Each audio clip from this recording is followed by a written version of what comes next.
جن کی خوشبو کے حوالے سے ایک واقعہ آپ کی خدمت میں، جو مجھے اپنے ایک دوست نے ارسال کیا اور کہا ممتاز صاحب یہ ذرا پڑھ کے سنائیے گا۔ مختار محل بندر روڈ کراچی اپنے خط مورخہ 7 دسمبر 1976 میں رقم تراز کرتے ہیں کہ 1970 کے آخر کار ایک واقعہ عرض کرتا ہوں۔ سالہ سال سے میں ایک بزرگ کے مزار پر ہر جمعرات کو حاضری دینے کا عادی ہوں۔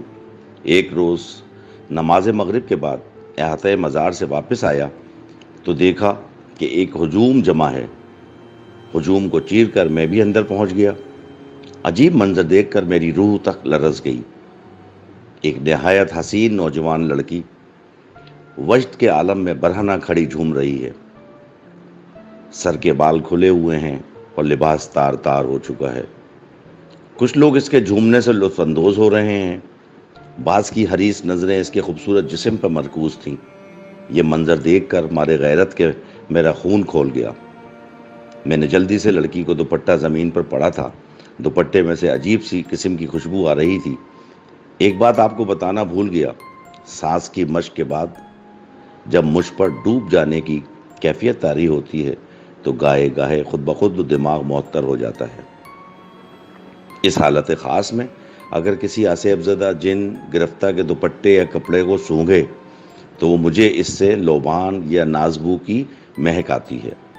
یہ کپڑا کسی ایسے شخص کے جسم پر رہا ہے جس کے ذہن پر جنات کا تسلط ہے۔ سانس کی مشق کے عالم میں اگر کوئی اچھی روح آپ کے قریب سے گزرے تو لازماً آپ کو گلاب، موتیا، چمیلی کی خوشبوئیں محسوس ہوں گی، اور اگر کسی خبیث روح کا پہرا ہو تو خود بخود بدبو آنے لگے گی۔ میرا تجربہ یہ ہے کہ سانس کی مشق سے انسان میں یہ صلاحیت پیدا ہو جاتی ہے۔ ہاں تو عرض کرنا یہ تھا کہ میں نے اس جن گرفتہ دوشیزہ کا دوپٹہ سونگا تو نازبو کی خوشبو آئی۔ دل سے گلستان سے آتی ہے، تیری خوشبو کہاں سے آتی ہے؟ میں ایک دم اس جھومتی ہوئی حالت وجد میں خود سرشار انجانی دوشیزہ کے بال پکڑ لیے۔ وہ بدستور جھوم رہی تھی اور اس جھومنے کی کیفیت بڑی عجیب و غریب تھی۔ نزہت کدہ کون و مکاں جھوم رہا ہے، میں جھوم رہا ہوں تو جہاں گھوم رہا ہے۔ میں نے مضبوطی سے لڑکی کے بال پکڑ لیے۔ اس نے غرا کر مجھے دیکھا۔ اس کی خوبصورت آنکھیں خونے کبوتر کی طرح لال ہو گئی تھیں، جیسے انگارے دہک رہے ہوں۔ جو ہی اس کی نظر گرفتہ لڑکی کی آنکھوں پر پڑی، اچھی خاصی خنکی کے باوجود میں پسینے میں شرابور ہو گیا۔ میں نے سوال کیا، تم کون ہو؟ مجنون یا بے خبر بے خود لڑکی نے میرے الفاظ دہرا دیے اور کہا، تم کون ہو اور تمہیں میرے بالوں پر ہاتھ ڈالنے کی جرت کیسے ہوئی؟ جھنجلا کر کہا، چھوڑو میرے بال۔ میں نے اس کے بالوں پر گرفت اور مضبوط کرتے ہوئے کہا، میں سچل سرمست رحمت اللہ علیہ کا مرید ہوں اور مجھ میں یہ قوت موجود ہے کہ تیری گردن موڑ دوں۔ میری اس دھمکی وہ لڑکی مرعوب ہو گئی، یا وہ جن مرعوب ہو گیا، اور پھر جن کی معمولہ سی سندھی میں کہنے لگی، میرا نام عبد القدوس ہے اور میں مکلی کا جن ہوں۔ یہ لڑکی مکلی آتی تھی، اس نے میرے آستانے قریب گندگی پھیلائی اور میں نے اس کی گردن کو داب لیا۔ اب لڑکی بول رہی تھی، عبد القدوس جن۔ بہرحال عبد القدوس جن نے مزید بتایا کہ جب سچل سرمست رحمت اللہ علیہ بقید حیات تھے تو میں حضرت کی محفل سما میں حاضر ہوا کرتا تھا۔ اس پر میں نے لڑکی سے کہا کہ عبد القدوس، تم سچل سرمست رحمت اللہ علیہ کے مرید ہو، پھر میرے پیر بھائی ہوئے۔ پیر بھائی اپنے پیر بھائی کی بات نہیں ٹالتا۔ مجھ سے وعدہ کرو کہ آئندہ کبھی اس لڑکی کو تنگ نہ کرو گے۔ لڑکی یا جن نے سوچتے ہوئے جواب دیا، ٹھیک ہے، مگر شرط یہ ہے کہ یہ لڑکی کبھی سرخ کپڑے نہ پہنے گی۔ اچھا، تم اسے شادی کی اجازت دے دو۔ ہم نے عبد القدوس سے درخواست کی، یہ صرف شادی کے دن لال جوڑا پہنے گی، پھر کبھی نہیں پہنے گی، ہم وعدہ کرتے ہیں۔ جن نے تسلیم و اقرار سے سر ہلایا اور سچل سرمست رحمت اللہ علیہ کا مخصوص نعرہ لگایا، حق موجود۔ اس نعرے کے جواب میں نے بھی کہا، سدا موجود۔ لڑکی غش کھا کر گر پڑی۔ اس کے یہ معنی تھے کہ وہ اندھے کی طاقت خواہ اس کا نام عبد القدوس ہو یا کچھ اور. اپنی معمولہ کو اس کے حال پر چھوڑ کر چلی گئی.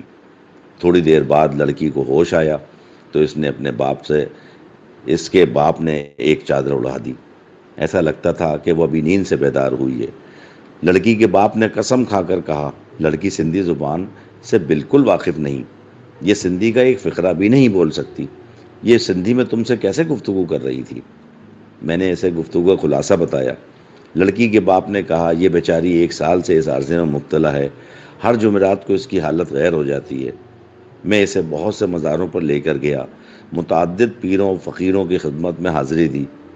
تم پہلے شخص ہو جس نے اس جن سے بات چیت کی. حال ہی میں اس لڑکی کی شادی ہوئی. میں اس تقریب میں شریک تھا. گھر والوں نے مارے ڈل کے دلہن کو لال جوڑا نہیں پہنایا, سب جوڑا پہنا ہوا تھا.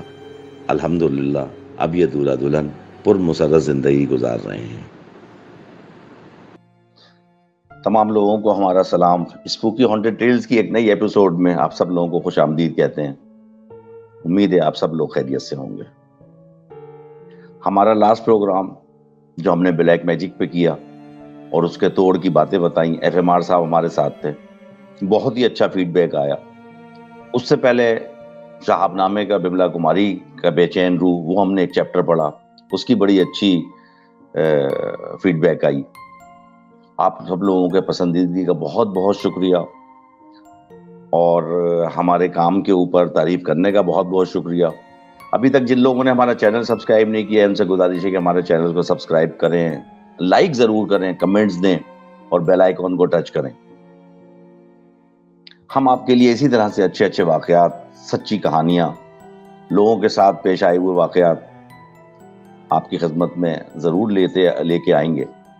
اور اس کے علاوہ ایک خاص قسم کے ٹاپک, جیسے ہم نے بلیک میجک کیا, بملا کماری کیا, یو ایف او کیا, اسی طرح سے اور اچھے اچھے ٹاپک اور لیجنڈ اسپیکرز آپ کی خدمت میں لے کے آئیں گے, جو ہماری معلومات میں اور آپ کی معلومات میں اضافہ کر سکیں.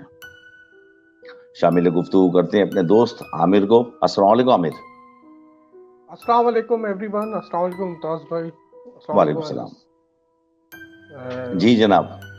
آئی ہوپ کہ ہر کوئی ٹھیک ٹھاک ہوں گے, آپ کی طبیعت بھی ٹھیک ہوگی. اور الحمدللہ یہ کہ بڑا اچھا فیڈ بیک رہا کالا جادو کا لاسٹ جی. ٹائم. میں نے دیکھے کمنٹس وغیرہ ہی بہت اچھے آئے ہیں, اور ویوز بھی بہت اچھے ہوئے ہیں, لائک کیا لوگوں نے. جی. ہاں. اور یہ کہ میں تو یہی کہوں گا کہ زیادہ سے زیادہ لائک کریں سارے, تاکہ ہماری ریچ بڑھے اور ہمیں موٹیویشن ملے, اور ہمیں جو ہے جو ہورر کا جو کانٹینٹ ہے وہ زیادہ سے زیادہ بنانے کا موقع ملے. اور ہورر, آپ کا مخصوص لفظ ہورر, ہورر کو آپ نے ہورر کر دیا ہے. جی. ہورر کو جو ہے نا, وہ موٹیویشن ملتی ہے نا جب آپ کی ریچ بڑھتی ہے. جی بالکل. تو یہ کہ آئندہ انشاءاللہ تعالیٰ جو ہے ڈفرینٹ چیزیں ہم لے کے آتے رہیں گے, جی جی اور ایکسپیریمنٹ بھی کرتے رہیں گے. اچھا, ہم لوگ سب سے اچھی بات یہ ہے کہ ممتاز صاحب, ہم لوگ جو ہے نا ایکسپیریمنٹ کرنے سے نہیں ڈرتے. ہم نے ایکسپیریمنٹ کرنے اور مختلف چیزوں پہ, لیکن اس میں ہم نے یہ چیز رکھنی ہے کہ ہم نے جو ہے نا اپنا ہورر کا کانٹینٹ جو ہے نا رکھنا ہے ہر حالت میں. وہ تو رہے گا ساتھ میں, لیکن اس کو اصل میں عامر ہمارے بیسک پروگرام کا جو وہ موٹو ہے, یا جو بیسک پروگرام جہاں سے شروع ہوا ہے, اور وہ یہ مغول آپ کے ہورر پہ شروع ہوا ہے, تو لوگوں کے سچے واقعات ہم ضرور شیئر کرتے رہیں گے, خود بھی اسٹوریز پڑھتے رہیں گے, اور ہم فوکس رکھیں گے تھوڑا سا. وہ آپ نے کہا نا کہ ہم جو ہے نا وہ نالج گین کرنا چاہتے ہیں, اور سامعین تک ان باتوں کو پہنچانا چاہتے ہیں جو اب تک ان تک نہیں پہنچی. تو پچھلے پروگرام 2-3 پروگرام میں ایف این ایم آئے, وہ عابد بھی آئے, بہت اچھی گفتگو رہی, لوگوں نے پسند کیا. تو ایسے پروگرام انشاءاللہ ہم کرتے رہیں گے, اور مختلف ٹاپکس پہ کرتے رہیں گے. یہ ایک الگ رہے گا, ہورر بقول آپ کے ہورر کا پروگرام الگ رہے گا. لیکن لوگوں سے میری گزارش یہ ہے کہ سچے واقعات اپنے ساتھ یا اپنے رشتہ داروں, عزیزوں کے ساتھ, دوستوں کے ساتھ ہونے والے سچے واقعات ہم سے ضرور شیئر کریں. ای میل ایڈریس ہمارا نیچے لکھا ہوا ہے, ورنہ آپ کے پاس واٹس ایپ نمبر بھی ہے, جس پہ چاہیں آپ بھیجیں, وائس ٹیپ کے ذریعے یا ٹیکسٹ میں, تو وہ ضرور بھیجیں. جی عامر. بالکل. اس کے علاوہ جو ہے ابھی ہمارے ایک ویورز ہیں, انہوں نے جو ہے مجھ کو ایک ای میل بھیجی جو کہ انگلش میں ہے, اور اچھا میں چاہتا تو اس کو اردو میں کر سکتا تھا، لیکن ممتاز بھائی مسئلہ یہ ہے کہ جو بندہ جس لینگویج کے اندر بھیجنا چاہتا ہے نا، میں اسی اس میں کو سننا چاہتا ہے. اسی لینگویج میں پڑھنا بھی چاہتا ہوں. ہاں ہو ہاں سکتا ہے کیونکہ English is not our first language, تو پڑھنے میں جی تھوڑا بہت بالکل اپنا ہوتا ہے، لیکن یہ کہ کوئی حرج میں نہیں. چاہتا ہوں کہ لوگ جو ہے اس کو سنیں. اچھا یہ جو اس کا میں ایک تھوڑا سا ایک آپ کو سینٹرل آئیڈیا دے دیتا ہوں. یہ بیسیکلی ای میل ہے ایک عقل کے بارے میں، ایک گروپ کے بارے میں جو کالا جادو کرتے ہوئے. ہوں. اور اس کا سردار جو ہے بیسیکلی وہ تھا اپنا ٹرانسجینڈر. اچھا تو اچھا. وہ جو ہے اس اب یہ ان کی جو پریکٹسز ہیں وہ اتنی زیادہ بڑھ گئی تھیں کہ جی جی. ایک ٹائم ایسا آیا کہ گورنمنٹ نے فیصلہ کرا کہ اب دے نیڈ ٹو اسٹاپ. تو اچھا. ان کو اسٹاپ کرنے کے لیے ان کو وارننگ دی گئی، یا تو یہ چھوڑ دو یا پھر اپنا جو ہے ہم ماریں گے. تو انہوں نے نہیں چھوڑی، اچھا. تو انہوں نے ان کو مارنا شروع کرا اور اس کو سردار کی گردن وغیرہ اڑا دی. اچھا ہوں. سردار کی اب وہ تتر بتر ہو گئے. اب جب وہ سردار کی گردن اڑا کے پھینک دی تو وہ جو تتر بتر تھے وہ لوگ واپس آئے، انہوں نے اس کی گردن لے کے اور تمام جو بھی وہ کالے جادو کی جو چیزیں ہوتی ہیں وہ سب ایک تابوت میں ڈال کے اس کو جو ہے محفوظ کر لیا. اچھا اب یہ جو ہے تابوت ڈفرینٹ ٹائموں میں ہوتا ہوا، ڈفرینٹ لوگوں سے ہوتا ہوا، ایک جو ہے کلیکٹر کے پاس آیا. کلیکٹر نے ایک یہ چیز جو ہے وہاں پہ 5 برٹش لوگ آئے ہوئے تھے، وہ آرکیولوجیکل ایکسپیڈیشن کے لیے آئے تھے وہاں پہ.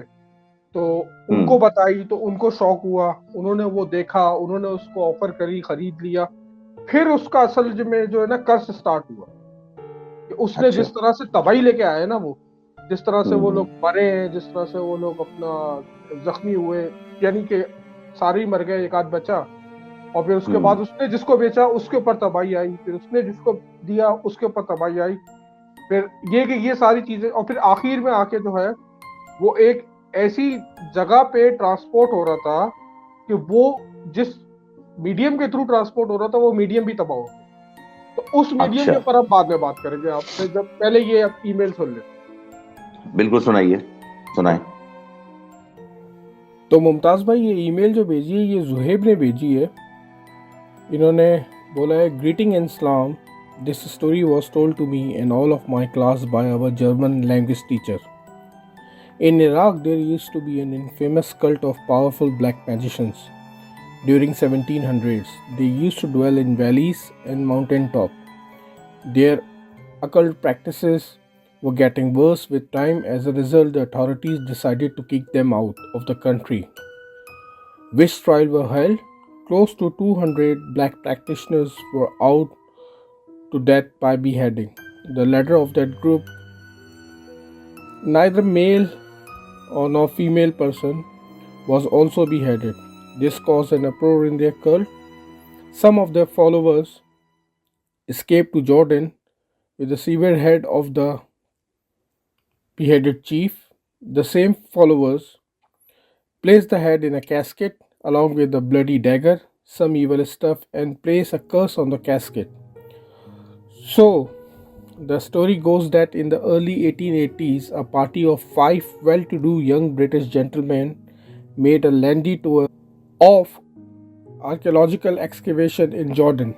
One evening in the bar of their hotel in Amman, they met an antique dealer who engaged them in a lively conversation about archaeology and some of the artifacts had acquired over the years. He told them that he just purchased an exquisite chest that contained the remains of powerful sorcerers. It was the crown jewel of his collection. He inquired if they would like to see it. The young gentleman said they were very eager to see the chest. Please come to my warehouse tomorrow morning about 8, the dealer said. Next morning, the dealer made the 5 travelers on the narrow street outside his warehouse. They walked up to his warehouse and entered what was a big old stack building. The dealer led the young man through a alleyway and shows the wooden crates to a room at the rear of the building. Inside atop a beautiful table was the casket. It was a heavy wooden chest and decorated with spells and stones. On the lid was a portrait of the sorcerer himself, a serene yet devilish face and his eyes wide open as if he were still alive.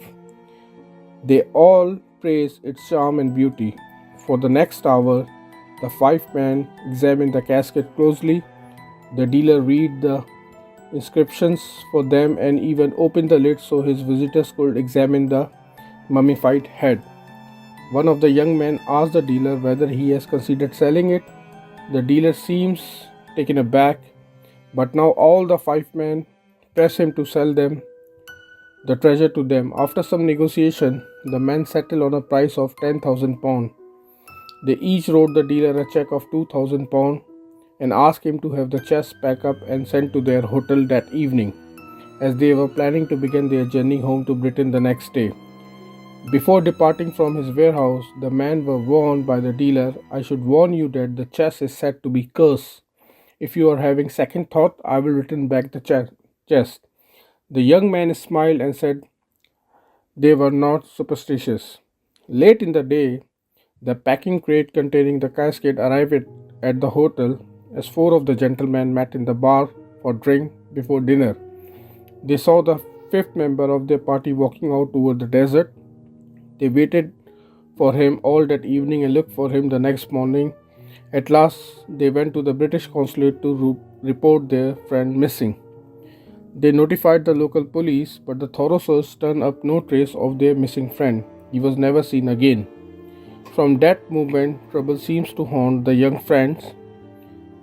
One was shot accidentally in the neck as his servant packed his hunting rifle. He was immediately rushed to the hotel hospital but couldn't be saved. The third friend found on his return home that both his parents mysteriously died in their sleep with strangulation mark around their neck, and bad investment had destroyed his family fortune. The fourth man was struck down by an illness so strange that no doctor in England could diagnose or cure it. The fifth person developed a strange gangrene all of a sudden, and his arm had to be amputated. Remembering the dealer warning of a curse, the surviving friend put the chest up for sale.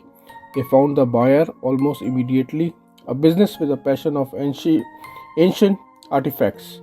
But no sooner had the casket been installed in the businessman's home than the curse struck again. His wife and two daughters were severely injured when their carriage overturned. Their family home caught fire, destroying every artifact in their collection except that very casket. Some day later, a local newspaper reported that the British Museum had received a super ornamental casket from an anonymous donor.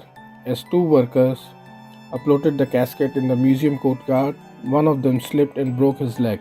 The other was found dead in his apartment 2 days later. The sorcerer curse finally fell upon the British Museum. Night watchmen heard the sound of frantic hammering, teeth grinding, and sobbing from the casket. Other artifacts were found broken and were hurled about by some unseen hand. A guard who heard the uncanny sound died of fright. Some visitors who praised the beauty of the casket died in a violent fashion. By now, the newspaper had heard of the strange occurrences surrounding the sorcerer's chest. A photographer who took a picture of the chest for his newspaper shot himself in the head few days later. The museum curator ordered the casket to be kept in storage in the basement. A private collector with an interest in the occult purchased the chest from the British Museum. He invited a renowned spiritualist to perform an exorcism. After spending a few moments with the casket in isolation, she hurried out of the room saying, "No one can overcome such evil." For 20 years, the casket passed from one owner to the next, leaving behind a trail of disaster and tragedies. Then finally, an American archaeologist purchased to the casket. The curse did not frighten him. He attributed all the misfortunes of the previous owners to the quirks of circumstances. In April 1912, he arranged for the casket to be shipped to America and booked a luxury room for himself aboard the same ship, a luxurious new cruise ship of the White Star Line that was making its first voyage to New York. The name of the ship transporting the casket was Titanic.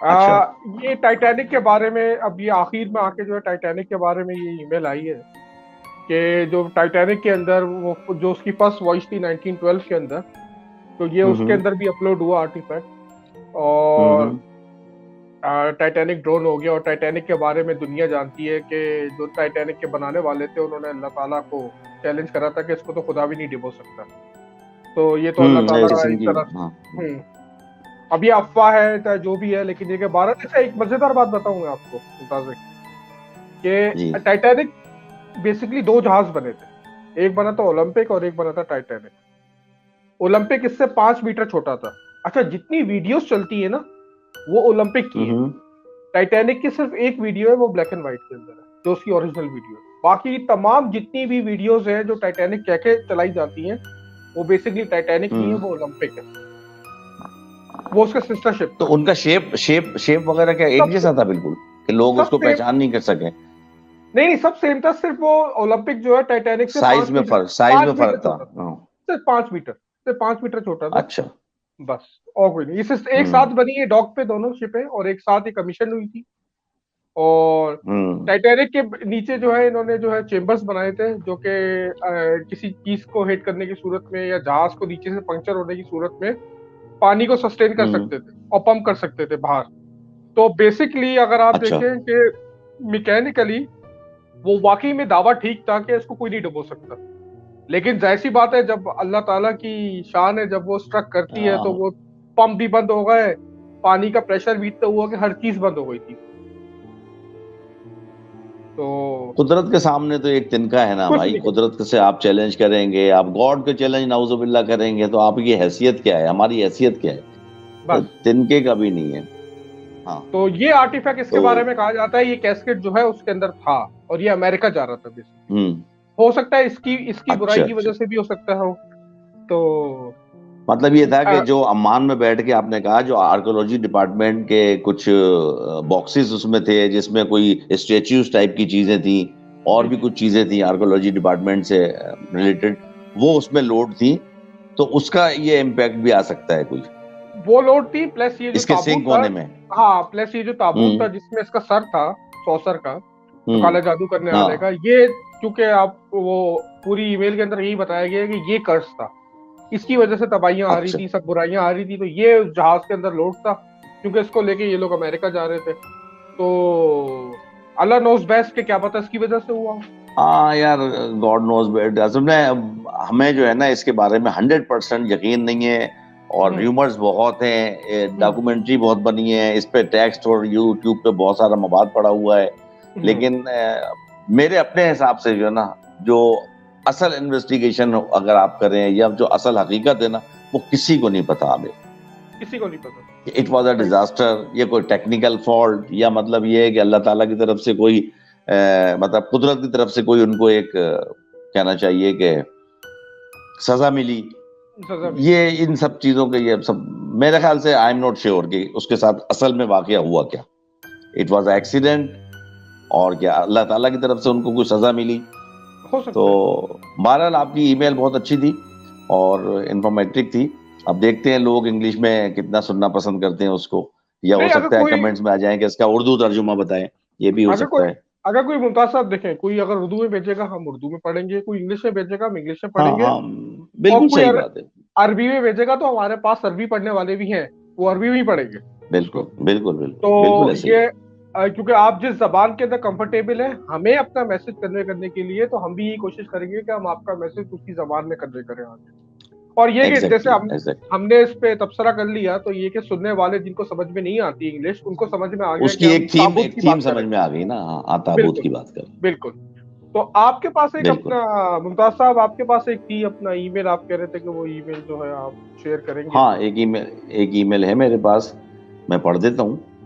یہ اصل میں ایک ہماری کسی محترمہ نے بھیجی ہے، اور انہوں نے یہ کہا ہے کہ اس میں میرا نام مت مینشن کیجئے گا. اور یہ زمانہ بتاتی ہیں کہ ان کی والدہ کی ایک دوست تھی جو ایسٹ پاکستان میں رہتی تھی، جو اس وقت بنگلہ دیش ہے. اور جب وہ دسمبر 71 کی وار ہوئی تو انہوں نے وہ خط ایک لکھا ہماری والدہ کو. وہ خط ابھی تک میرے پاس موجود ہے اور میں چاہتی ہوں کہ وہ آپ اپنے پروگرام میں شامل کریں. تو وہ میں پڑھ دیتا ہوں. انہوں نے نام اپنا مینشن کرنے سے منع کیا ہے مجھے. بالکل. سعیدہ بنت اسماعیل کراچی اپنے خط مورخہ 1 ستمبر 1972 میں لکھتی ہیں کہ میں نے اپنی زندگی کے 7 سال مشرقی پاکستان میں گزارے. کراچی آئے ہوئے صرف 3 سال ہوئے. حال ہی میں فرسٹ ایئر کا امتحان دیا. جھوٹ سے سخت نفرت کرتی ہوں. اپنی طرف سے جو کچھ لکھوں گی بالکل سچ لکھوں گی. جواب سے محروم نہ کیجیے گا. مشرقی پاکستان کا زمانہ تھا اور مشرقی پاکستان کے زمانے قیام سے ہی میرے ساتھ ایک عجیب واقعہ پیش آتا رہتا تھا. یہ کہ جب میں بستر پہ بیٹھتی, لیٹتی یا سوتی تو اچانک ایسا محسوس ہوتا جیسے بستر کے نیچے یا اوپر کوئی سو رہا ہے. میں ڈر کر یا تڑپ کر چارپائی سے چھلانگ لگاتی تو کوئی نظر نہ آتا. کراچی آ کر ایک اور مصیبت شروع ہوئی. کبھی کبھی رات کے 12 بجے خود بخود میرا دل زور زور سے دھڑکنے لگتا. جسم کا رواں رواں کھڑا ہو جاتا. رگ رگ میں سرد لہریں سی دوڑنے لگتی. کمرے میں ویرانی سی چھا جاتی اور احساس ہوتا کہ اس کمرے میں میرے علاوہ کوئی اور بھی موجود ہے. یہ صورتحال کچھ دیر قائم رہتی پھر ختم ہو جاتی, جیسے وہ نادیدہ چیز کمرے سے باہر چلی گئی ہو. ایک بار ایسا ہوا کہ میں قرآن پاک میں کوئی سورت تلاش کر رہی تھی. ابھی قرآن پاک کو بند ہی کیا تھا کہ مجھ پر گہرے خوف اور دہشت کی وہی حالت طاری ہو گئی. میں نے جلد از جلد قرآن پاک کو بند کر کے الماری میں رکھا اور بستر پر لیٹ گئی. آنکھیں بند کی, سکون نہ ملا. مجبوراً کھول دی. مغرب کی طرف منہ کیا تو ایسا لگا کہ وہی اندھے کی مخلوق میرے سر کے برابر میں کھڑی ہے. اس کا قد کوئی 7-8 فٹ کے برابر ہے.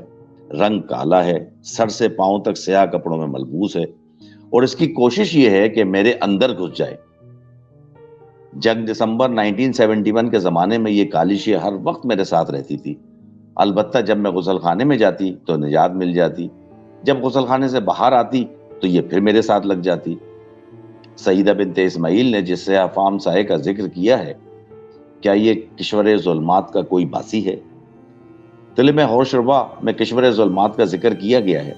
یہ ایک تاریک دنیا اندھیروں میں لپٹی ہوئی ہے اور کہا جاتا ہے کہ اس دنیا تیر و تار کشور ظلمات میں جنات کی ایک بہت بڑی قوم آباد ہے.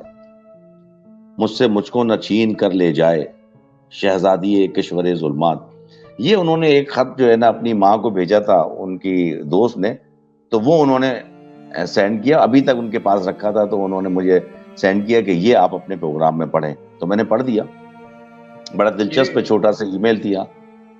یہ ضیاء محی الدین یا مشتاق احمد یوسفی لیول کی اردو تھی جو کہ بڑی مشکل سے مجھے آدھی سمجھ میں نہیں آئی ہے مجھے ابھی بھی.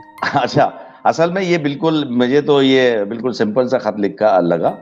اور یہ کیونکہ 71 میں وہ وہاں پر رہتی تھی اور 72 میں پھر انہوں نے لکھا. اچھا, اس کے لیے یہ لکھتی ہیں الگ سے ای میل میں, وہ تو میں پڑھنے کی ضرورت نہیں تھی. اس کے لیے الگ سے لکھتی ہیں کہ یہ خط شاید کسی کتاب میں اردو ڈائجسٹ یا کسی اور بک کا حوالہ بھی دے, اس میں یہ خط شائع ہو چکا ہے. اچھا. کیونکہ ظاہر سی بات ہے, دیکھو عامر 71-72 میں پرنٹ ہی میڈیا تھا نا, الیکٹرانک میڈیا تو تھا نہیں, نہ کوئی یوٹیوب تھا, نہ کوئی سوشل میڈیا تھا, نہ ٹی وی تھا. تو ایک خط لکھا جاتا تھا تو وہ 2 مہینے بعد جو ہے نا وہ ویسٹ پاکستان میں موصول ہوتا تھا. تو ان کی والدہ کراچی میں رہتی تھی اور یہ ان کی جو دوست تھی وہ ایسٹ پاکستان میں تھی. تو انہوں نے ان کی والدہ کو یہ خط لکھا. ایکچولی ان کی والدہ کی یہ فرینڈ تھی. تو انہوں نے پھر ان کی بیٹی نے یہ مجھ سے یہ خط شیئر کیا اور یہ انہوں نے کہا کہ یہ اردو ڈائجسٹ میں یا کسی اور بک میں یہ شائع ہو چکا ہے, پبلشڈ ہو چکا ہے یہ خط.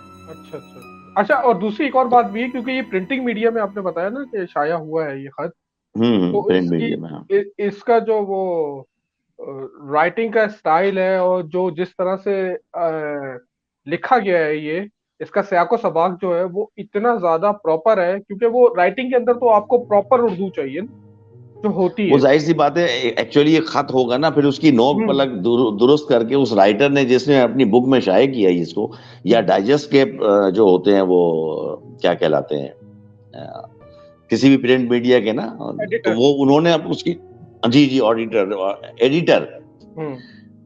ایڈیٹر نے یا اس کی نوک پلک درست کر کے پھر وہ چھاپ دیا ہوگا, اس کو شائع کر دیا ہوگا پرنٹ میڈیا میں. تو بڑا ایک چھوٹا سا تھا وہ ای میل. مگر اس میں بھی یہ وہی بتا رہی ہے کہ وہ کالا شیڈو جو ہے, یعنی جو کہ نارمل ہر جگہ پہ نظر آتا ہے, ہر جگہ نظر آتا ہے, وہ ہر جگہ نظر آتا ہے. اب وہ کسی کی کوئی شیپ ہوتی ہے، کسی کی کوئی شیپ ہوتی ہے، کسی کے قد کچھ دکھاتے ہیں، کسی کے قد کچھ دکھاتے ہیں. بہرحال وہ ایک اندیکھی مخلوق ہے. لیکن یہ اصل میں انٹرسٹڈ ہوتا ہوں عامر کہ کوئی کہانی بنا کے فیبریکیٹڈ اسٹوری ہمیں بھیج دے، وہ مجھے اچھی نہیں لگتی. اور اگر کوئی شخص پرسنلی مجھے ای میل بھیجے اور وہ اپنے سے ریلیٹڈ، اپنی ماں سے ریلیٹڈ یا اپنے کوئی کلوز ریلیشن سے ریلیٹڈ بتا رہا ہے کہ وہ جھوٹ نہیں ہے، انہوں نے خود دیکھی ہے، خود سنی ہے، تو اس میں تھوڑا سا انٹرسٹڈ ہوتا ہوں کہ وہ پڑھوں. جھوٹ تو بہت بنا سکتا ہے نا، لکھنے میں کیا ہے؟ 1000 اسٹوریز آپ لکھ دیں ایسے بلیک شیڈوز پہ، مختلف فیک نام ڈال دیں، عامر کے ساتھ یہ ہوا، ممتاز کے ساتھ یہ ہوا، کوئی بھی، عمران، علیز، کوئی بھی نام لکھ دیں آپ. لیکن جن کے ساتھ ہوا ہے وہ جب لکھتے ہیں تو ان کے الفاظ کی ویلیوز الگ ہوتی ہیں، الگ ہوتی ہے، آپ کو پتہ چل جاتا ہے کہ یہ سچ بول رہے ہیں. بالکل پتہ چل جاتا ہے جھوٹ یہ فیبریکیٹڈ ہے. بالکل. اچھا ممتاز صاحب، آپ نے پچھلی اسٹریمز کے اندر بھی ذکر کرا تھا کہ آپ کے جو بہنوئی تھے وہ جو ہے آپ کے جو دادا تھے، صوفی دادا جو تھے، وہ ان کی کوئی پریڈکشن تھی جس کی وجہ سے ان کی ڈیتھ بھی ہوئی، اور وہ اصل آپ میں اسٹوری ذرا سنائیں. ہاں، وہ اصل میں ایسا تھا کہ دادا کے پاس تو مطلب ہم تو بہت چھوٹے چھوٹے تھے، ان کے پاس کوئی قرین تھے ان کا، یا کوئی جن تھا، موکل جس کو کہتے ہیں، ہمزاد کہتے ہیں، جو بھی کچھ کہتے ہیں. ہم لوگ تو اس زمانے میں یہ قرین کا لفظ نہیں جانتے تھے، اور جنات کے بارے میں بھی کوئی اتنی اویئر نہیں تھے، بہت چھوٹے چھوٹے تھے. ہمیں یہ کہا جاتا تھا کہ ان کے موکل ہیں. موکل کا لفظ جو ہے نا بہت مشہور تھا، وہ آج تک مشہور ہے. یعنی کہ آپ عام معاشرے میں چلے جائیں، اگر آپ قرین کا ذکر کریں تو شاید 50% کو اس کا مطلب نہ پتا ہو، لیکن آپ جیسے ہی موکل بولیں گے، ہمزاد بولیں گے، تو وہ فوراً سمجھ جائیں گے. اینی ہاؤ، تو دادا نے اب وہ 65 کا زمانہ، یا 71 کی جنگ تھی یا 65، آئی تھنک 65 کی تھی. تو ہم تو بالکل یعنی کہ پیدا ہی ہوئے ہوں گے بس اس وقت، 1-2 سال کے ہوں گے، ہمیں تو نہیں پتا. میری تو بڑی بہن نے پھر پورے ڈیٹیل بتائی، جن کی شادی ہو گئی تھی، اور ان کے ہسبینڈ جو نے ایئر فورس میں تھے. تو وہ یہ بتاتی ہیں کہ خط سے صرف ایک انفارمیشن تھی، اور خط بھی عامر کیا کہ وہ ایک جو بھی ان کی وہ رجمنٹ تھی یا جو اسکواڈرن تھا ان کا، اس میں وہ خط لکھتے تھے، پھر وہ سب جمع کر کے لے جاتے تھے، پھر ایک جگہ پوسٹ کرتے تھے، پھر وہ کراچی اور انٹیریئر سندھ کے الگ الگ پوسٹ ہوتے تھے. 1 مہینے بعد تو 65 کی جنگ ہی میرا خیال 17 دن چلی، اور 1 مہینے بعد خط آتا، تو اس کا فائدہ کیا تھا؟ خیریت کوئی نہیں ملتی تھی. مطلب اگر کوئی چلے گئے تو اب شہید ہو گئے یا غازی ہو گئے یا زندہ ہیں یا مر گئے، کچھ پتہ نہیں چلتا. اب میری مطلب یہ سسٹر کی بس نئی شادی تھی، شاید 1-2 سال ہوا ہوگا، ان کی 65 میں جنگ چڑھ گئی. تو اب یہ ان کے جو دادا ہیں وہ جانے سے پہلے ہمارے گھر چھوڑ گئے، اپنی وائف، ہماری بہن کو ہمارے گھر چھوڑ گئے، مطلب ماں باپ کے پاس، اور خود جنگ پہ چلے گئے. تو وہ بہت پریشان رہتی تھیں، روتی تھیں، پریشان. ڈیفینیٹلی مطلب obvious ہے کہ جنگ پہ گئے ہوئے ہسبینڈ اور ان کا کوئی خیریت نہیں مل رہی. تو جب یہاں سے جا رہے تھے تو کوئی سیٹیں تو ریزرو نہیں تھی گاڑی میں، تو ان کو مطلب ایک اعلان ہو گیا تھا پریزیڈنٹ ایوب کی طرف سے کہ بھائی جو بھی فوجی جس گاڑی میں جانا چاہے وہ موو کر سکتا ہے، کسی ٹکٹ کی کوئی ریزرویشن کی ضرورت نہیں ہے. تو وہ بھی وہاں پر ایک بلان میل آتی تھی شکارپور میں، وہ وہاں پر آئی گاڑی، انہوں نے وہ چڑھ کے اس میں چلے گئے. اب بتا، وہ تو سب بعد میں آ کے انہوں نے بتایا نا. تو جب وہ اس میں چڑھے تو گاڑی بالکل فل، اتنی گاڑیاں تو تھی نہیں، کوئی ایک سیٹ بھی خالی نہیں تھی. خیر یہ بیچارے کھڑے ہو گئے، یا وہ جو بیگ تھا بستر کا انہوں نے رکھا اور وہ اس کے اوپر بیٹھ گئے. بس ٹرینیں بھی اتنی اچھی نہیں تھی.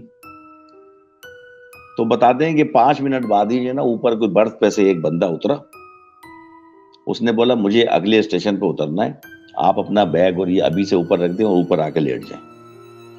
فل، اور ان کو لٹا دیا. اور وہ بندہ اتر کے کہاں گیا انہیں نہیں پتا، اگلے اسٹیشن پہ اترا ہے یا وہیں کہیں غائب ہو گیا. اب آتا ہے اصل واقعے کی طرف.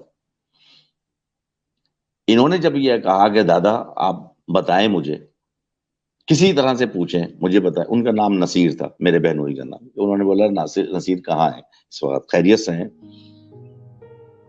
تو ہلکے ہلکے آنسو ان کے آنکھ میں نا نم ہو گئی ان کی آنکھیں دادا کی.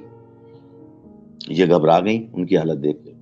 انہوں نے سرور پہ ہاتھ رکھا، بولا بیٹا گھبراؤ نہیں، نصیر زندہ ہیں، پریشانی میں ضرور ہیں. اور ایک جیپ تھی، 3 لوگ اور تھے، ایک یہ نصیر تھے، 4 لوگ تھے. وہ ایک گڑھے میں گر گئی،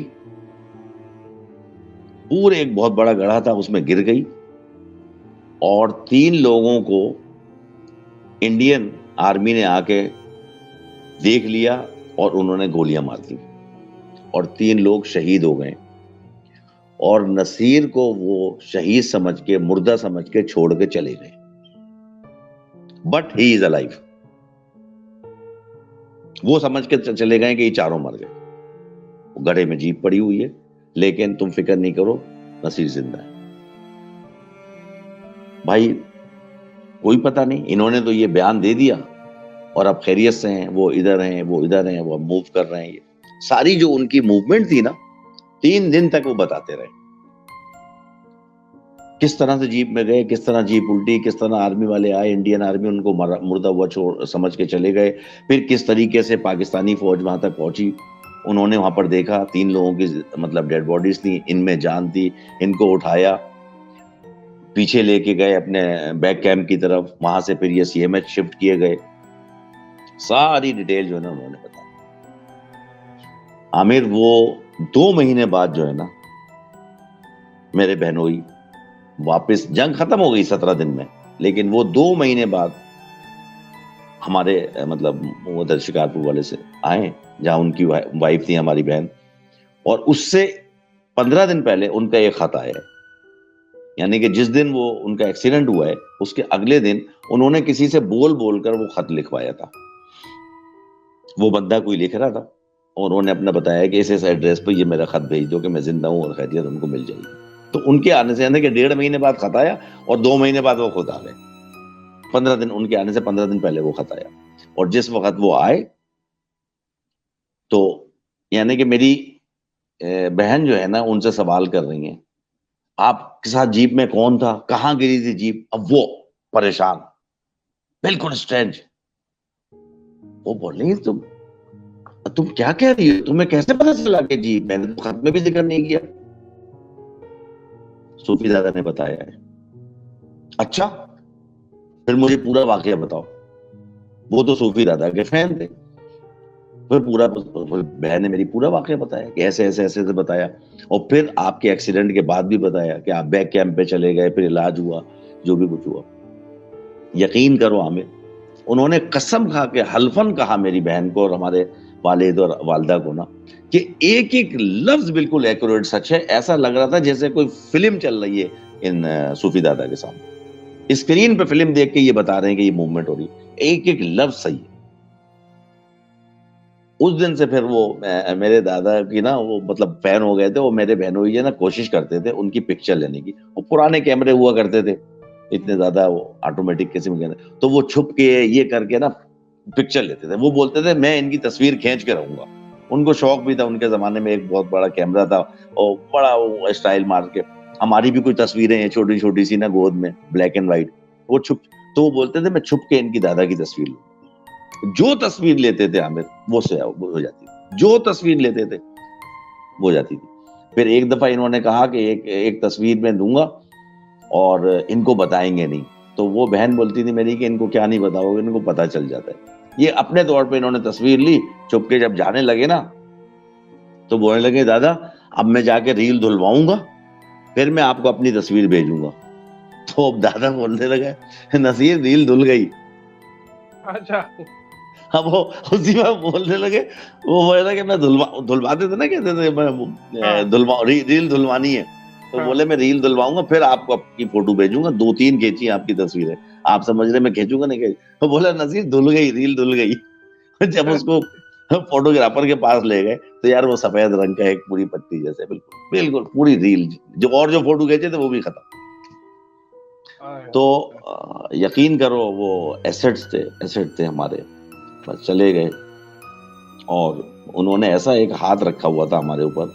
شکارپور میں ایک مزار ہے شاہ عبداللطیف جیلانی رحمۃ اللہ علیہ، تو ان کو والد کے پاس لے جا کے جو ہے نا ان کو ان کا مرید بھی بنوایا تھا. ان کو بولا کہ آپ ان کا خیال رکھیں، اور وہ ان کا ہاتھ ہم پہ رہتا تھا. یقین کرو جتنے دن رہتے تھے، وہ جو گھر ہمارا تھا وہ تو یار اگر آج کے دور میں وہ وہاں پر کوئی چلا جاتا نا، یقین کرو ایک گھنٹہ اسٹے نہیں کر سکتا تھا اس گھر میں, ایک گھنٹہ. ہم پڑھے بڑے ہوئے, 9th میٹرک تک وہاں تعلیم حاصل کی, میری 2 بہنوں کی شادیاں وہاں ہوئی, بچے ان کے وہاں ہوئے, کچھ نہیں. ایسے مطلب جیسے رہتے تھے کہ وہ بھی ہمارے ساتھ رہ رہے, ہم بھی ساتھ رہ رہے ہیں. دادا نے کہا ہوا تھا میرے بچوں پہ نا ذرا سا کسی کو خراش نہیں آنی چاہیے, ذرا کسی کے ساتھ ڈر خوف کی علامت نہیں ہونی چاہیے, رہتے رہو. میرے بچوں کو جو نا بالکل, اور یقین کرو ایسے تھے ہم جیسے بس وہ نظر نہیں آتے تھے, ہم نظر آتے تھے, لیکن ان کے ساتھ سمجھ لو کھیلنا کودنا. ایک چھوٹا سا واقعہ اس سے ریلیٹڈ بتاؤں, صرف 1 منٹ لوں گا اگر آپ کو لمبا ٹائم نہ لگے. میرے کوئی 8th کے یا 7th کے ایگزام ہو رہے تھے, تو وہ جو ہمارے میرے ساتھ کے بچے تھے کلاس فیلو, ہم جب لڑکے تھے 7th 8th میں, کیا ایج ہوگی میرے خیال ہے 12 سال 11-12 سال ہوگی ایسی ہوتی ہے. ہاں, تو نیچے والا میں نے بتایا نا کمرے میں ہم نے ایک وہ ڈرائنگ روم سو کالڈ بیٹھک کہلاتی تھی اس وقت, وہ بنایا ہوا تھا. باقی ہم رہتے نہیں رہتے, ہم فرسٹ فلور پہ. اس میں چارپائیاں پڑی ہوئی تھی, بڑی بڑی وہ ریسٹ چیئر ٹائپ کی پڑی ہوئی تھی. ایک ٹیبل ایسی تھی, وہ تھوڑی سی اونچی تھی, جیسے آفس ٹیبل ہوتی ہے نا, آفس ٹیبل اتنی اونچائی کی نا, اور اس کے ساتھ آفس چیئرز ٹائپ کی نا 4 چیئرز تھی. تو وہ 3 اور میرے مطلب لڑکے ساتھی اور ایک میں, ہم بیٹھ گئے. تو ایک نے وہ کوئی بچے کیسے کہتے ہیں نا کہ میں نے نوٹ بک میں غیر حاضری ایبسینٹ ہوں گا, تو میں نے کوئی نوٹ نہیں کیا کاپی پہ, تو یار ذرا مجھے تو میں اپنی کاپی پہ جلدی نوٹ کر لوں, یہ ہوتا ہے نا. تو وہ لے کے بیٹھا ہوا نوٹ کرنے لگا. پہلے ایک دفعہ لائٹ بند ہوئی, جب سگنل ملتا ہے نا, لائٹ بند ہوئی. اب لائٹ بند ہو گئی, خود جل گئی, چلو سگنل مل گئی. پھر لائٹ بند ہوئی, جلی نہیں. اچھا میں تو سمجھتا تھا. میرے ساتھ ایک اور لڑکا تھا, ہی از الائیو, ڈاکٹر عالم, ابھی نیو کراچی میں کلینک کرتا ہے, بہت سینئر ڈاکٹر ہے, میرا بہت مطلب بچپن کا دوست. وہ میرے گھر بہت آتا تھا, اس کو بھی کچھ اندازہ تھا. تو اس نے میری طرف دیکھا نا, تو بولنے لگا ممتاز شروع ہو گیا کام. میں نے یار چپ ہو جا بھی, مطلب میں 2 دوسرے ہیں, میں نے وہ بھی ڈر جائیں گے. پھر لائٹ نہیں جلی, میں اٹھا, میں لائٹ جلا دی. 1 منٹ بعد عامر, یہ چیئرز کی 4 لیگ ہوتی ہیں نا, 2 آگے 2 پیچھے. اچھا ہم ایسے بیٹھے ہوئے کام کر رہے, تو پیچھے والی لیگ کسی نے دونوں جیسے پکڑ کے کوئی پیچھے والی لیگ اور اٹھا لے, تو ہمارا کیا پوسچر کیا بنے گا, ہم منہ کے بل ایسے گر جائیں گے نا, منہ کے بل ٹیبل پہ گر جائیں گے. 4 بندوں کی, 4 لڑکوں کی پیچھے والی چیئرز کی 2 لیگ پکڑ کے کسی نے ایسے کھینچ لی, اوپر کی طرف اٹھا دی, اور ہم 4 منہ کے بل جو ہے نا ٹیبل پہ گرے. کسی کا سر لگا, کسی کی آنکھ لگی, کسی کی ٹوڑی لگی, اور ہم دڑ سے منہ ہمارا اس پہ لگا. ہم نے بولا, انہوں نے تو اپنی وہی بک اور نوٹ بک وغیرہ سنبھالی اور ریس لگائی دونوں نے. اور وہ عالم اور میں جو ہے نا وہ تھوڑا سا ہمیں یہ ہوتا رہتا تھا. عالم بولے بھائی چلے, اب ہو گئی ہماری پوری پڑھائی کمپلیٹ ہو گئی. میں نے چل بھائی, پھر ہم بعد میں نکلے, میں نے لائٹ وائٹ بند کی, اوپر چلے گئے. تو اس قسم کے واقعات تو یار, اور مجھے کوئی ڈر نہیں لگا, بالکل نارمل میں. مطلب یا تو مطلب ہم اتنے چھوٹے تھے کہ ہمیں اس چیز کی اویئرنیس ہی نہیں تھی کہ کوئی یار مطلب ہمیں کوئی ڈر کا مطلب اندازہ ہی نہیں تھا کہ ڈر ہوتا کیا ہے, یا پھر ہم اس کے اتنے عادی ہو چکے تھے کہ ہمیں ڈر لگتا نہیں تھا. تو اس قسم کے واقعات تھے. تو وہ یہ صوفی دادا کا ایک قصہ تھا, میں نے کہا بتاؤں آپ کو, یہ تو ہمارا خود دیکھا ہوا ہے, سنا ہوا ہے, ہماری اپنی بہن کے ساتھ ہوا ہے. اور پھر وہ بہنوئی گنج میں بتا رہا تھا بیمار ہو گئے تھے, وہ یہ ہو گیا تھا کہ ڈائمیزیا یا ڈینمیزیا اگر میں لفظ ہے, وہ ایک بیماری ہوتی ہے جس میں لوگ اپنا جو انسان جو ہے نا وہ بھول جاتا ہے. ابھی میں ڈائمینشیا یا ایسا کر کے ڈیمینشیا وہ ایک بیماری ہوتی ہے, ان کو وہ ہو گیا تھا. یعنی کہ اس وقت ان کا علاج ہوا, پھر وہ صحیح ہو گئے. اس کے 2 سال بعد ان کو وہی قصہ یاد آیا کہ وہ گر گئے اور وہ مر گئے اور یہ ڈیڈ باڈیز کے ساتھ پڑے ہوئے ہیں. پھر ان کو وہ شروع میں پھر وہ ایک قسم کا ایب نارملٹی کے نا ایک دورے سے پڑنے لگے. پھر ان کا مسرور میں علاج ہوا, وہ 1 سال تک زیر علاج رہے مسرور کے ہاسپٹل میں, یہ ہاں کراچی میں, پی ایف کا جو مسرور بیس ہے اس کے ہاسپٹل میں. اس کے بعد وہ پھر وہ صحیح ہو گئے, لیکن ان کی ڈیتھ سے پھر 2 سال پہلے ان کو وہی اٹیک ہوا. اس وقت کے ڈاکٹرز نے بتایا تھا والدہ وغیرہ کو کہ یہ ضروری نہیں ہے کہ اس وقت صحیح ہو جائیں تو یہ ریپیٹ نہ ہو, یہ ریپیٹ ہوتے ہیں. اور پھر جب ڈیتھ سے پہلے ان کی 2 سال وہ ریپیٹ ہوا, تو پھر وہی ڈیمینشیا والی کیفیت کہ مطلب بھول جانا, اور آخر میں اتنا ہو جانا کہ وہ پھر واش روم وغیرہ بھی خود نہ جا پاتے تھے. پھر وہ پیمپر اور یہ اس قسم کے مسئلے مسائل شروع ہو گئے, یورین پاس کر دیتے تھے بغیر بتائے ہوئے, ان کو سمجھ ہی نہیں آتی تھی کچھ, اور پھر آخر کرتے کرتے ان کی ڈیتھ ہو گئی فائنلی. اور تو میں نے اس لیے کہا تھا کہ وہ قصہ جو ہے نا ان کی ڈیتھ کا باعث بھی بن گیا تھا, وہ وہی وجہ تھی جب وہ گرے تھے. وہ 40 سال ان کے ذہن پہ ایسا قائم رہا ہے وہ کہ اس سے وہ نکل نہیں پائے. ہاں ٹراما تھا. ہاں ٹراما تھا, اور زبردست ٹراما تھا. تو یہ میں نے کہا بتاؤں آپ کو. تو اس پہ یہ کہ دیکھیں جو پہنچے ہوئے لوگ ہوتے ہیں نا وہ بتاتے نہیں ہیں کہ ہم لوگ یہ پہنچے ہوئے ہیں, ہم نے یہ, آپ کی سکی دادا کا یہی تھا. نہیں وہ نہیں کہ وہ پہنچے ہوئے تھے اور انہوں نے جو ہے کسی کو کچھ بتایا نہیں, کچھ نہیں کرا, خاموشی سے اپنا کام کرا, اور جو ان کا ٹائم آیا وہ اس پہ چلے گئے. اور یہ کہ آپ لوگوں کو بھی بچا کے رکھا شکارپور والے گھر سے جب تک آپ یار ہم, ہاں بالکل, وہ یقین کرو ان کو وہ اب مطلب میں دیتا ہوں کہ اب ہم اس قسم کی باتیں کرتے ہیں تو ہم سوچتے ہیں کہ یار چھوٹی سی بھی کسی کے پاس نالج ہوتی ہے تو وہ اس نالج کو وہ چلے جاتے ہیں, یار یہ عالم ہیں, ہم پہ پڑھ کے دم کر دیں, رقیہ کرواتے ہیں لوگ. وہ تو یار ایسے چیز تھے, اور ہم ان کو ایسے گھر کی مرغی دال برابر, دادا ان کے کندھے پہ بھی چڑھے ہوئے ہیں, گودوں میں بھی کھیل رہے ہیں, اور مطلب ہر قسم کی نارمل طریقے سے بات کر رہے ہیں. اور وہ اتنی اونچی چیز تھے یار کہ وہ ان کے جب مرید تھے نا, جس بات ان کی ڈیتھ ہوئی ہے, تو میری والدہ سے کہتے تھے عامر کہ بہو میں 27ویں شب کو جو ہے نا چلا جاؤں گا, میرا باغ تیار ہو رہا, اور اگر میرے میں کمی رہ گئی, میرے باغ میرا تیار نہیں ہوا تو 10 سال اور زندہ رہوں گا. اچھا. ورنہ میں 27ویں شب کو چلا جاؤں گا. ہنٹ آ گئی. اور رونا رانا نہیں, اور اس کا خیال رکھنا بچوں کا. یہ اس طریقے سے والدہ سے بات کر کے 4-5 دن پہلے 23ویں روزے کو 21ویں روزے کو یہ بول رہے ہیں یہ بات, 27ویں شب چلا جاؤں گا. اور ایگزیکٹ 27ویں شب صبح 5 بجے نا بندہ آ گیا, صوفی صاحب کی ڈیتھ ہو گئی. ایسے ہی ہوتا ہے ممتاز بھائی, یہ اسی طرح سے ہوتا ہے. لوگوں اچھے لوگ جو ہوتے ہیں نا ان کو ہنٹ مل جاتی, ان کو پتہ چل جاتا ہے کہ ٹائم آنے والا ہے. ایسی بات ہے موت کا اور اپنا جو ہے اس کا ٹائم تو کسی کو بھی نہیں پتا, اوپر والے کو پتا ہے, لیکن ایک ہنٹ پتہ چل جاتا ہے کہ بھائی اراؤنڈ اس ٹائم پہ چلے جائیں گے. اس سے چھوٹا سا 1 منٹ کا واقعہ وہ یہ ہے کہ سملر چیز جو ہے نا میرے ساتھ بھی ہوئی تھی تقریباً آلموسٹ, کہ میں چینیوٹ گیا تھا اپنے ابا کے ساتھ بچپن میں. کافی چھوٹا تھا میں, 8-10 سال کا تھا, تو بلکہ اس سے بھی چھوٹا ہوں گا میرے خیال سے 6-7 سال کا ہوں. تو میرے ابا مجھے لے کے گئے, تو وہاں پہ ایک بزرگ کی اپنا قبر ہے وہاں پہ, وہ تقریباً کوئی 10-12 فٹ کی قبر ہے.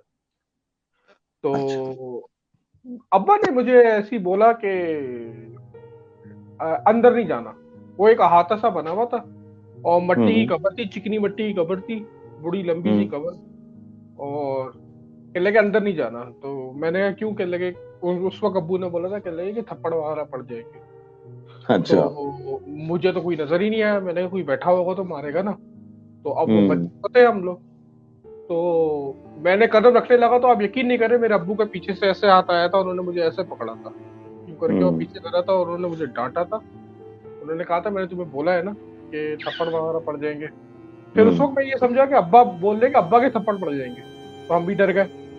اچھا. تو ہم جو ہے کیا نام ہے اپنا پھر خاموشی سے گئے. بعد میں ہمیں پھر اپنا سمجھ میں آیا کہ بھائی وہ کوئی ہوں گے بزرگ پہنچے ہوئے جن کے مزار پہ اس طرح کی مخلوق آتی ہوگی. اب میرے جانے سے ایسی بات ہے, بچے ہیں, پاکی نہ پاکی کا تو نہیں پتا ہوتا نا بچوں کے, اس میں ہم گھس جائیں اندر, اور یہ کہ ہمیں کوئی تھپڑ وغیرہ پڑ جائے, پتہ چلا ساری زندگی کے لیے کوئی مسئلہ ہو جائے, کوئی چیز آ جائے. تو ابا نے اس ٹائم سختی سے منع کرا تھا. تو ایسے لوگ ہوتے ہیں مطلب جو آپ کو نہیں پتہ چلتا, آپ کے اراؤنڈ نہیں ہوتے. ہماری آنکھیں ایسی نہیں ہیں جو ان کو دیکھ سکیں. بالکل ایسے ہی ہے.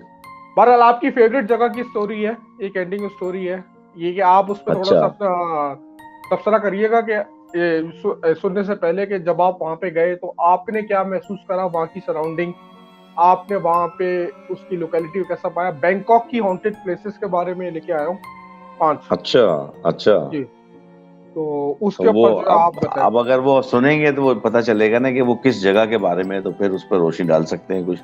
کیونکہ بینکاک تو میں تقریباً 8-10 دفعہ جا چکا ہوں اپنی لائف میں, اور بہت ریپیٹ وزٹ کیے ہیں. ایک زمانہ تھا PIA کا کہ وہ یہاں سے چلے گئے ٹکٹ لے کے, وہاں پر فری ٹکٹ تھا, اور وہ کچھ سامان لے آئے کیری کر کے, اپنے خرچہ پورا کر لیا, ہوٹلنگ چھوڑنے کا. بڑا سستا زمانہ تھا, 8 آنے کا بات تھا, اور بڑی سستی روٹی کھانا. پاکستانی بڑے اچھے ریسٹورینٹ ہیں وہاں پر, بہت اچھا کھانا مل جاتا ہے پاکستانی. دو چار سو پاکستانی 400 میں 300 میں کمرہ مل جاتا تھا اچھے ہوٹل میں. نہیں ہم نے سراؤنڈنگ بہت وزٹ کیا. سراؤنڈنگ کیسی ہے؟ کیا ہانٹیڈ لوکیشن ٹائپ ہے؟ کیا ہانٹیڈ آتی ہے وہاں پر؟ جی وہاں پر ایکچولی وہ پرانے وہ جو ہے نا بدھا کے مجسمے جہاں پر ہیں اور پگوڈاز ہیں، کیونکہ یہ اپنی عبادات کو پگوڈا کہتے ہیں نا، جیسے مندر کہتے ہیں ہندو. اور تو بدھ بخشی وہاں پر پھر رہے ہوتے ہیں. تو وہ بڑی پرانی بلڈنگز ہیں. لیکن اب ہانٹیڈ ہونا نہیں ہونا یہ میں اس کے بارے میں کوئی شیورٹی سے نہیں کہہ سکتا، کیونکہ میں نے ایسا کوئی ایکسپیرینس نہیں کیا. لیکن اگر آپ اس کی صرف اسٹرکچر دیکھیں بلڈنگ کا، اور رات میں کسی وقت جائیں جیسے نا مڈ نائٹ کے بعد، تو شاید آپ کو کوئی فیلنگز آئیں. تو ہم تو دن میں کیونکہ وزٹ کرنے جاتے تھے ایسے، تو دیکھا ہم نے وہاں پر ایک وہ گولڈن ٹیمپل ہے بڑا خوبصورت ان کا، وہ تو دنیا کے لوگ آتے ہیں اس کو دیکھنے کے لیے. وہ جو بدھا کا کوئی سب سے بڑا مجسمہ وہیں پہ 40-50 فٹ اوپر مجسمہ، اور گولڈ سے پورا پلیٹڈ کیا ہوا، گولڈ پلیٹڈ کیا ہوا ہے، بڑا خوبصورت ہے. اس کے آس پاس جتنے بھی وہ جو ان کے وہ یہ پگوڈاز ہیں، اس میں ان کی عبادت ہونا. اور پھر باہر انہوں نے ایک وہ گارڈن ٹائپ کا بنایا ہوا پورا، اس کو لوگ، وہ تو وزٹنگ پلیس ہے نا. اس کے علاوہ بھی مطلب یہ ہے کہ وہاں پر بہت پرانی بلڈنگز ہیں. اور خاص طور پر بینکاک میں جو ہانٹیڈ پلیس کی آپ بات کر رہے ہیں نا، وہ ہانٹیڈ پلیس کوئی بلڈنگز کی جگہ نہیں ہے. جو بینکاک مطلب جو تھائی لینڈ میں یہ ہانٹیڈ پلیسز کا جو ذکر آتا ہے نا، وہ ہے ریور سائڈ پہ، سی سائڈ پہ، ان کے بیچز کے پاس. اب ان کی ایک چنگ مائی ایک شہر ہے، وہاں پر آپ اگر چلے جائیں تو پورے جو بیچ کے سائڈ میں جو ہے نا وہ جنگل اگے ہوئے ہیں کوکونٹ کے، اور بہت بڑے بڑے درخت ہیں مختلف قسم کے. تو وہ جو ہے نا ایکچولی وہ ہانٹیڈ زیادہ رکھتے ہیں بجائے بلڈنگ کے. وہاں کی بلڈنگ ہانٹیڈ نہیں ہے، وہاں کے بیچز اور ریور سائڈ جو ہے نا وہ ہانٹیڈ ہے. اس میں ایک بلڈنگ ہے، ایک اس میں جو ہے وہ ابینڈنٹ جو ہے، ابینڈنٹ تو نہیں یعنی کہ آؤٹ آف یوز ایک جیل ہے، اور 2-3 چیزیں اور ہیں جس کے بارے میں جو ہے کافی حد تک سے کہ میں نے مختلف جگہوں پہ ریسرچ کری تو پتہ چلا، یعنی ایک سورسز سے نہیں، 1-2 آرٹیکلز اور بھی پڑھے تو ان سے بھی مجھے پتہ چلا کہ یہ واقعی میں ہانٹیڈ ہے، کیونکہ ملٹیپل لوگوں کو اس کا ایکسپیرینس ہوا ہے. وہاں پر عامر ایک جیل کا میں نے تو واقعی سنا تھا. جیل کا تو اب مجھے نہیں پتا کہ آپ کی اسٹوری میں کس چیز کا ذکر ہے. ایک پرانی جیل تھی برٹش زمانے میں جہاں پر ان کو کچھ سزائیں دی جاتی تھی، اس کا ذکر ہے. یہ وہی ہے، وہ ہانٹیڈ ہے. لیکن میں جھوٹ نہیں بولتا، میں فزیکلی وہاں پر نہیں گیا. اچھا، ہمارا پروگرام ایک دفعہ بنا تھا، لیکن وہ بینکاک سے بہت دور، مطلب لمبا وہ چلنا پڑا تھا، کوئی ایسا مصروفیت ہو گئی، ہم جا نہیں سکے تھے وہاں پر، تو میں نے دیکھا نہیں ہے. تو وہ اسٹوری سنتے ہیں آپ کی پھر انشاءاللہ، کیونکہ آپ کی اینڈنگ اسٹوری ہوتی ہے تو اس سے پہلے ہمیں ویڈیو آف کرنی پڑتی ہے. تو ہم سب لوگوں سے یہی گزارش کریں گے کہ بھائی اپنا بہت خیال رکھیں، چینل کو سبسکرائب کریں اور جلد از جلد ہمیں قصے بھیجیں. میں اپنا ویڈیو بند کرنے سے پہلے جو ہے نا اس دعا کے ساتھ اللہ تعالی ہم سب کو صحت کے ساتھ لمبی زندگی عطا فرمائے اور ہماری سب کی مشکلات دور کرے، ہم سب کو اپنی حفظ و امان میں رکھے. اس کے ساتھ میں اجازت چاہوں گا. اب میں عامر کی اسٹوری سنوں گا. جی عامر. بالکل چلیں سنتے ہیں. آج آپ کو بینکاک کے 5 most haunted prison, hotel, haunted building یا شرائنز کے بارے میں بتاتے ہیں. Number 1، former maximum security prison. یہ 1890 میں بنا اور اس میں کنٹری کے سب سے خطرناک پریزنرز کو رکھا جاتا تھا. 1992 میں یہ سیکیورٹی پریزن پارک میں کنورٹ کر دیا گیا. یہاں پر پیرانارمل کی بہت رپورٹس ملی ہیں. کیونکہ یہ میکسیمم سیکیورٹی پریزن تھا، اسی لیے یہاں پاس میں بہت ڈیتھ ہوئی ہیں. پور لیونگ کنڈیشن، ٹارچر کی وجہ سے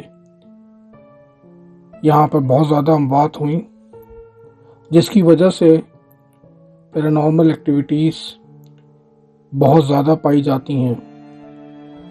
اس جگہ پہ شیڈوئی فگر کا نظر آنا، چیخوں کی آواز آنا جیسے کسی پر تشدد ہو رہا ہو. یہاں پر ایک عام سی بات ہے. سیلز کے دروازے بینگ ہونا، بوٹس کے بھاگنے کی آواز آنا ادھر بالکل نارمل ہے.